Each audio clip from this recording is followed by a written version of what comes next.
Have you ever wanted to be a published author, but you just don't know how to start? We're going to find out today on the Believe Retreat.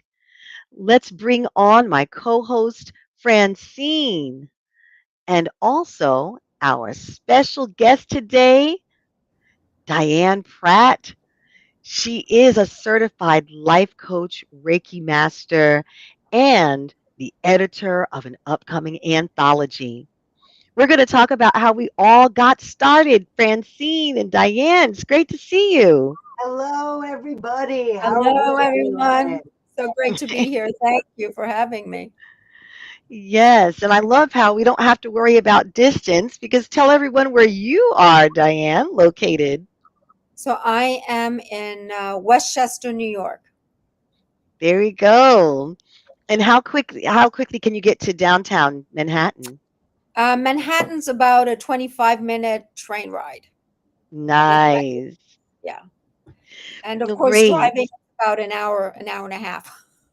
Oh, yes, of course. And traffic. Well, Diane, the reason why I invited you on here is because currently you are curating an anthology. And let me show our promotional thing, which has the title. Here it is.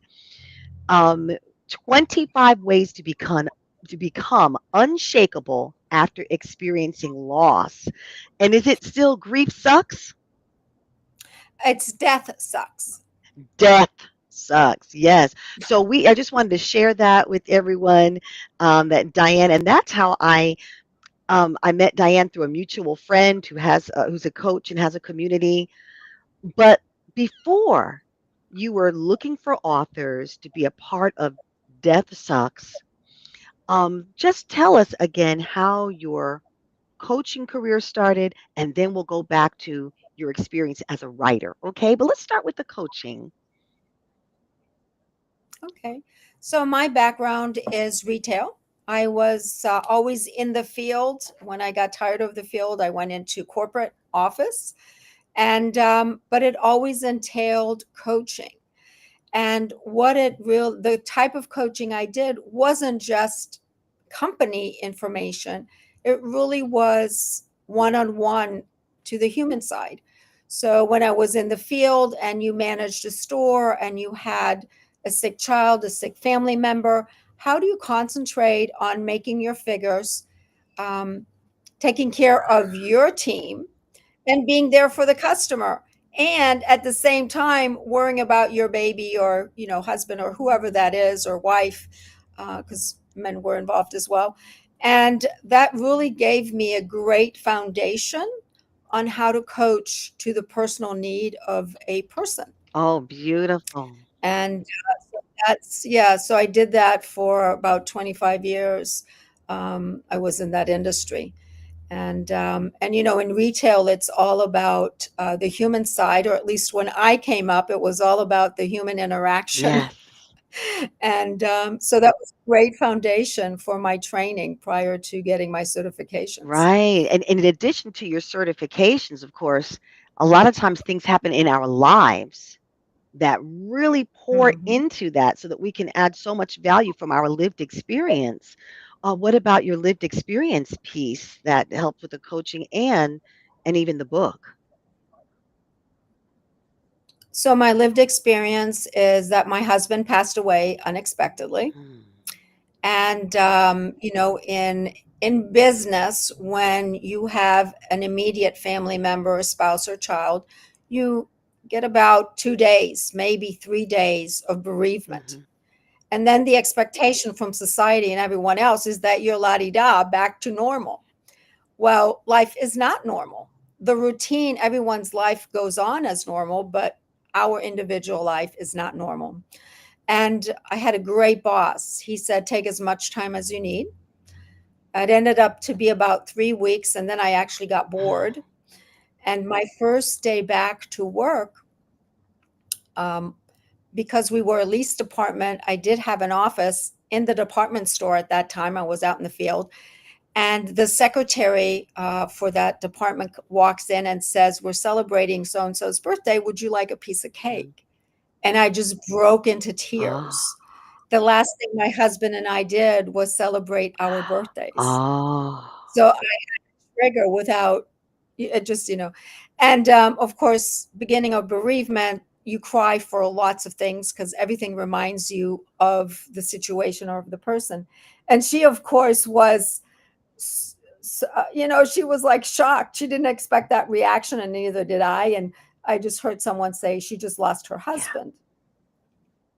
And, and so that goes on. And then, of course, I noticed that friends and even family members that were not that close, because our grieving and bereavement, the intensity is depends on the closeness of the yeah, relationship. yeah, Because even siblings that are 10 or 15 years apart, and whether a brother or sister dies, if they were not close, they're not going to grieve and as intensely as the sibling that's only 2 or 3 years apart from the one passed, because they had a different relationship. yes.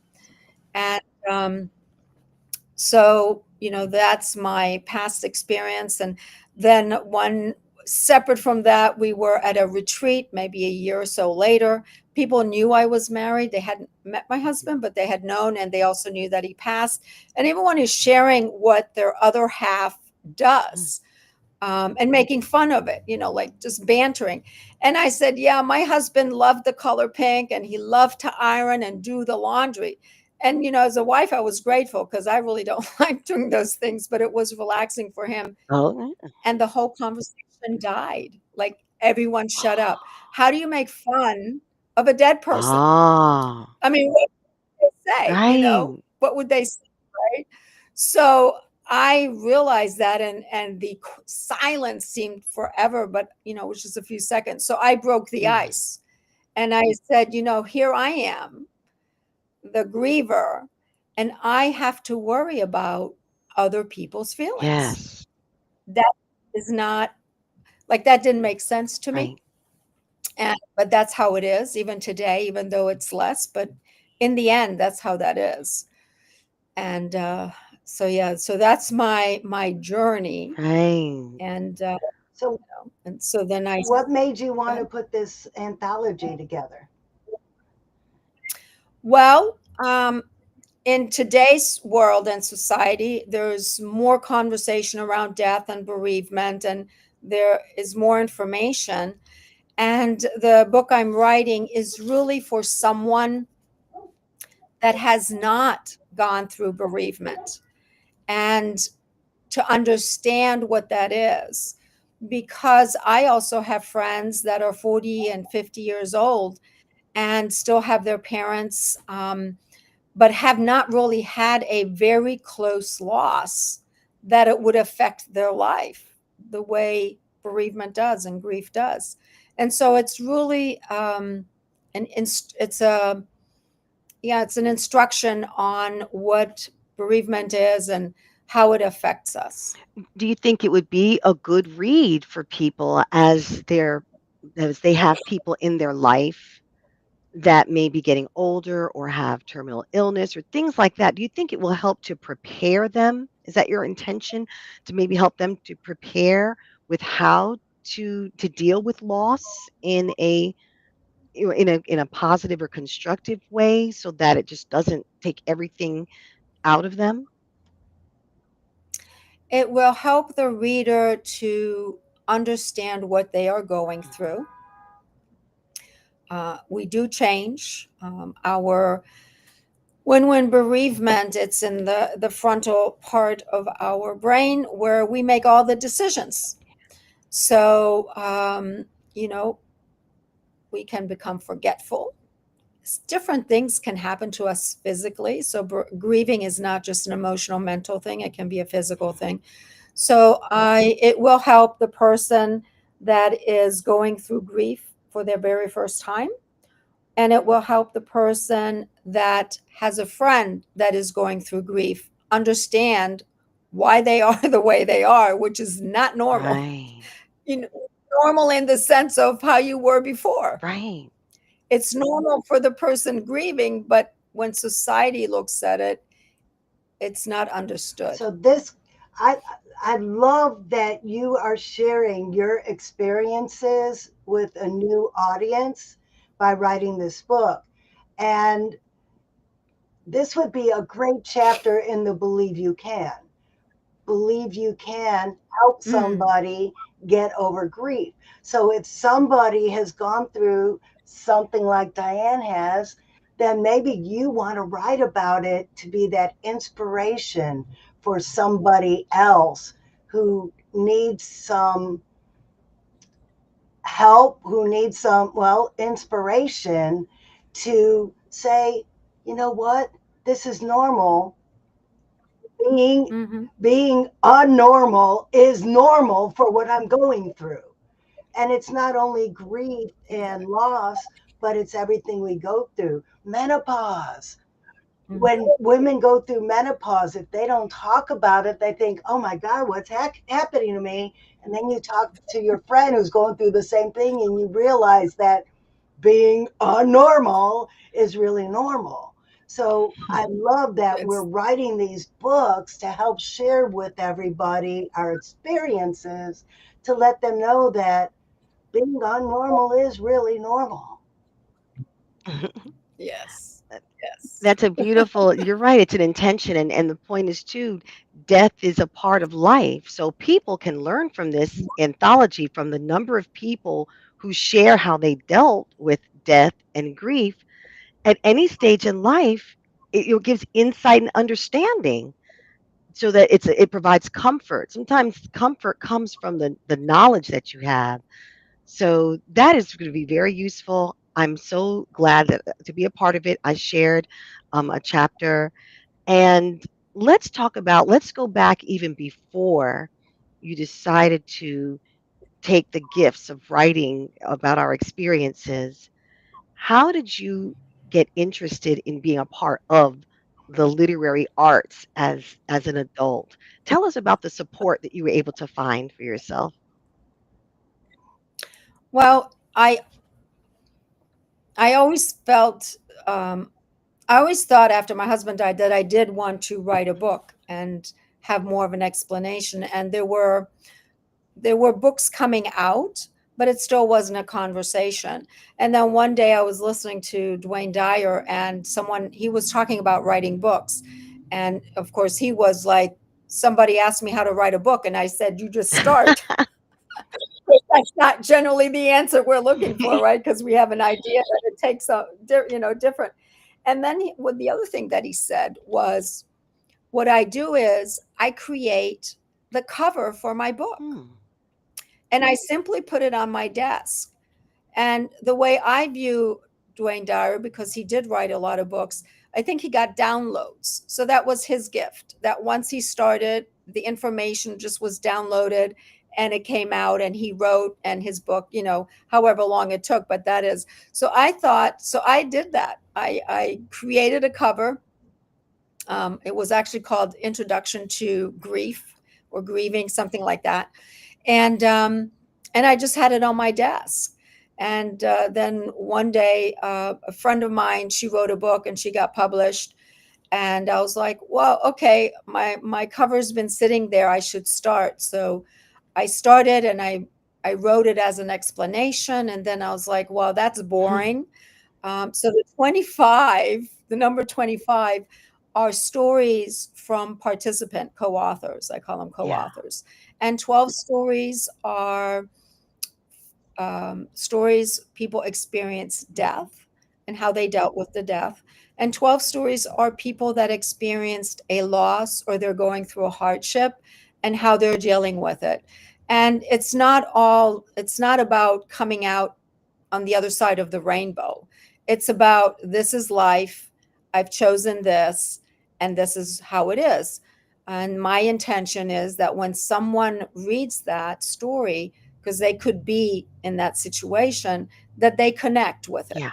And, they would say, oh, you know, Joanna, because you did say you're a co author, you shared that. Joanna is going through that, and, she's living a great life, because they're going to Google you and find out all about your information. I can do it also, Right. you know.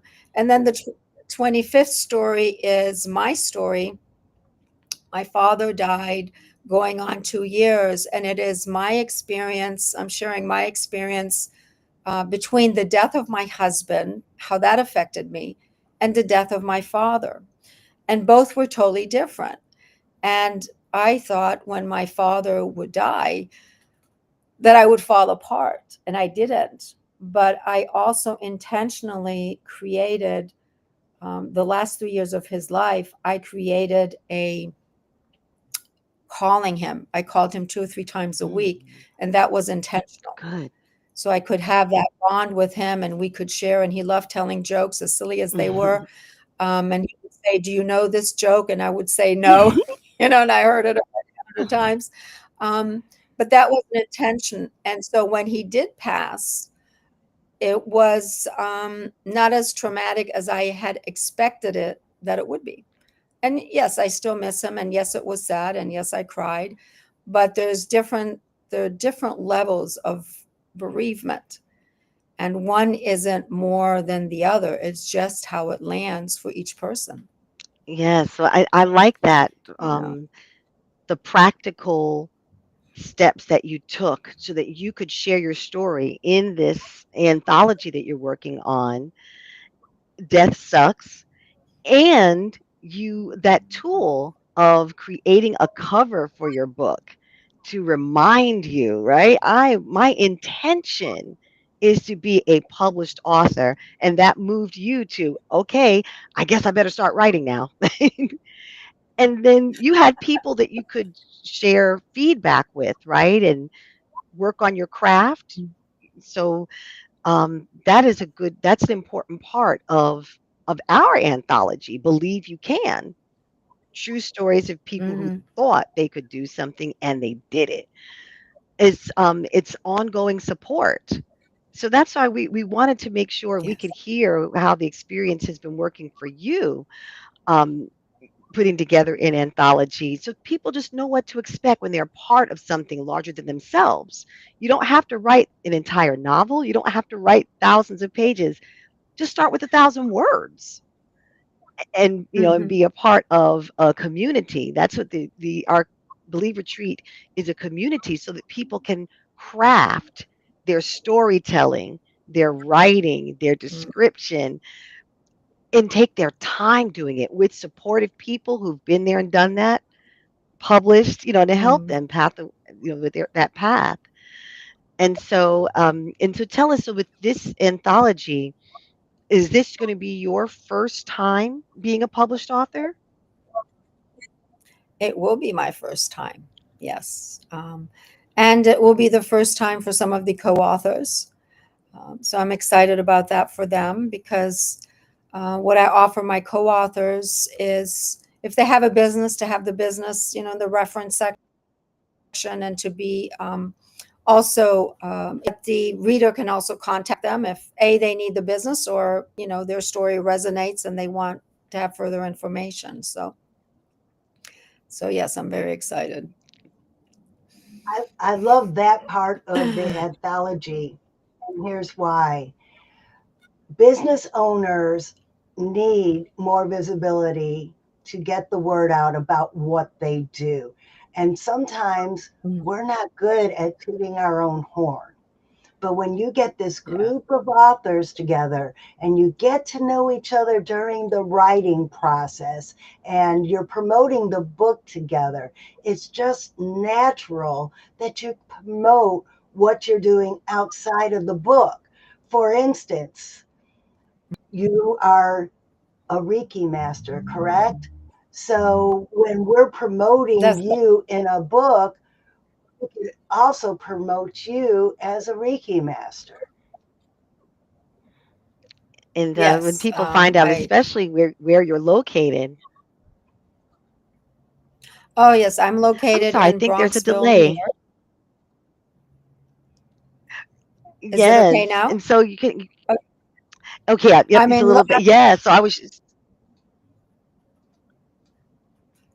I'm located go in ahead. Bronxville, New York. Yes, yes. So what I was saying is that when a person learns about, is so interested by the story that's in an anthology, and then they want to read up about the author, who shared their story.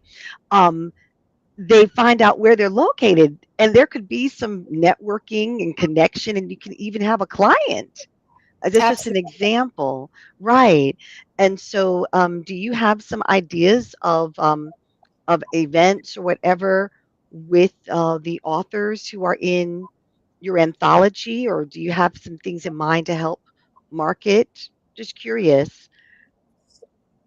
So my intention, I'm about 80% complete. So my intention is that, the co-authors will be able to use the book, especially co-authors that have authored a book, and will be able to use the book as they wish to promote it, to promote themselves, to promote their business.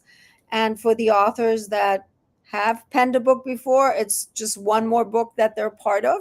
Not just, it is another book that they're part of, so they can say, I'm in, 5 books or 10 books or whatever that is, and they can promote it that way as well. My intention is to do readings in bookstores and libraries and whatever I can organize at that time, and for the local authors to be present so we get to share because it's a community. That's my vision. And and with Zoom, right, we don't have to be in person. With Zoom or any platform, like we're on stream, we could do this on a platform, and then everybody invites their guests, and we'll just put on a multiple speaker setting, and and have it that way. So That yes, is a many. great idea. That's the best part of having so many people working on a project together is you have the wealth of experience of everybody there. Because face it, getting that book on Amazon is only 20% of the process. The real work begins in promoting Yeah. the book. Amazon doesn't promote the book for you. The authors need to do that. So the more creative ways we could come up with to promote our books and each other, the more lives we can impact. I like how you Absolutely. Yes, and I like how you said you envision. So you can visualize an event, in a bookstore or in a library where there's maybe a little semicircle of people, maybe an intimate setting, and an author, they're reading their chapter. But of course, there are 24 more chapters. And so the people, they're going to be intrigued. Well, what else is in there? I like this person. So I like the way that that you're visualizing that and seeing the possibilities. And that's so important in creating anything. First, you see it, Mm. and then you're taking steps toward it. And so I definitely look forward um, to finding ways to introduce the co-authors to the people that I know. That's what it is. It's introducing people into other communities, and if each author is promoting this on podcasts and Mm. events, it goes viral because of everyone's Right. effort.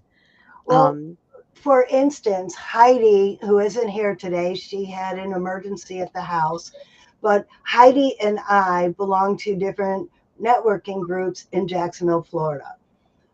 One Yes. gentleman is in one of Heidi's groups, and he's also in one of my groups. He heard us both talking about this anthology project, not realizing that we were talking about the same anthology project. I think it was kind of funny. He just signed with us. He is joining the team. Jeremiah, I can't remember his last name. Yay, Jeremiah, Jeremiah! he's going to be on the show soon. But what I'm trying to say here is that we all have our circle of influence. When we Hmm. bring a group of people together to promote each other, then my circle of influence of 100 people and your circle of influence of 100 people and Diane's circle of influence of 100 people, eventually we have a million people in our collective circle of influence. So it's not just the point that we're selling books. Wouldn't it be great if we could sell a million copies? The beauty of this is having an impact in Mhm. a million lives that will snowball and reach globally, because out of that million people who we all collectively know, they collectively know people too. Hey, I read this chapter in an anthology by by Joanna, and you just really need to read this chapter. Buy the book and read her chapter. And that's somebody in Great Britain. So now our book is in Great Britain, affecting and impacting lives there. That's the beauty of an anthology. So, Diane, as we wrap up, is there a piece of advice that you would like to share with aspiring authors? Anything that, as far as just the value of being a part of an anthology and the experience that they can hope to get? I would say, don't make yourself wrong if you set out to write an hour today and it's 10 minutes. It's better to write 10, 30 minutes a day than, an hour or 2 hours every day. Now, there are days where I can do that, and I have done that because my part of the book is almost complete. I'm working with the co authors now. But, every day I work on the book half an hour. So, half an hour, you can get a lot done. You can write 2 or 3 paragraphs, and before you know it, that your book is done, or your portion is done, or your section is done. And my my advice would be, put your thought on paper. Don't go back and correct yourself. Just put it all on paper, typing. When I say paper, I mean typing. Yeah. Just type it all out or handwrite it, whichever works. And then when you feel like you're done and you've said everything you want to say, then go back and reread it and reorganize it. But just get it out. Because if you get it out and then you come back and you correct it, it's I found it's a longer process, and it stops the flow. Yeah. That's just that's how it landed for me. And you know what, and that was hard, because when I go back to my English papers that I had to write, we, the way I did it, I wrote it, rewrote it, and rewrote it until I thought it was correct, right, or whatever but I would just say, don't make yourself wrong if you wanted to write an hour or two and you did 10 minutes.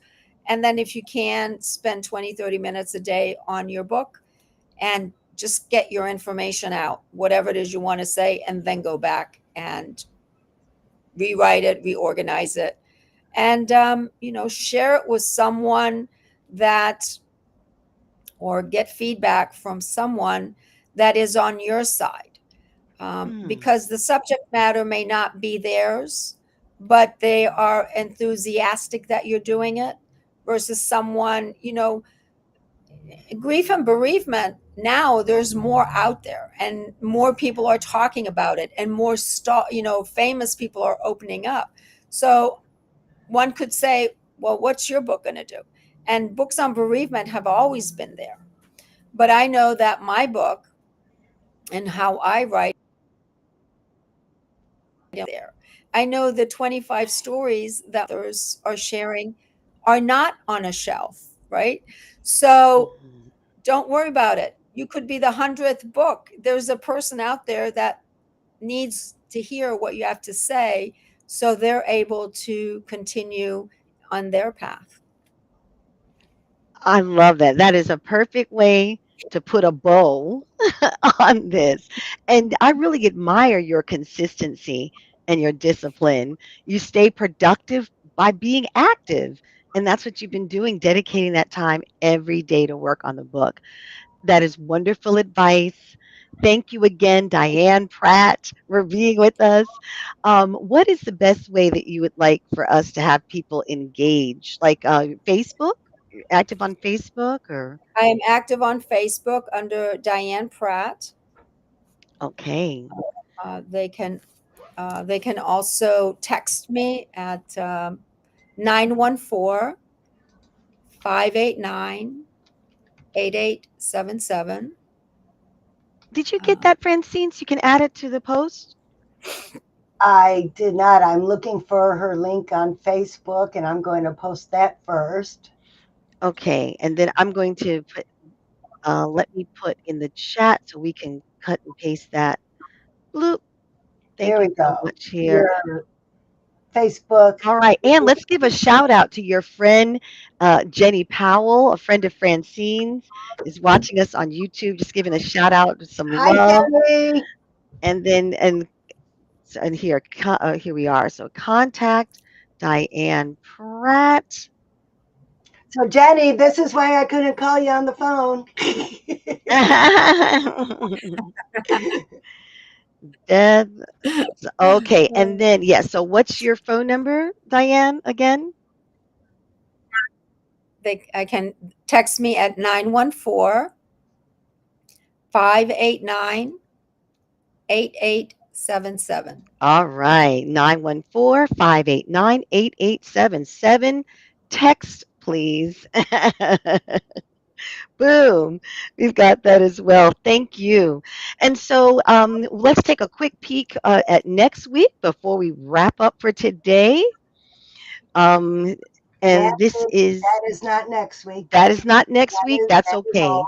Yeah, that's old and over. We'll have something for you. Yes, The we will. Believe Yes, we will. Sisters, we always have something for you because remember, everyone, if you can conceive something in your mind, then you can believe it in your heart and therefore achieve Mm. it, create it, doing it. So remember, from your head To your heart. to your hands, Uh, yes, Yes, you you can. can. Yeah. Till next Take care, week. everyone. Thanks so much for joining the Believe Retreat and our special guest, Diane Pratt. We love you.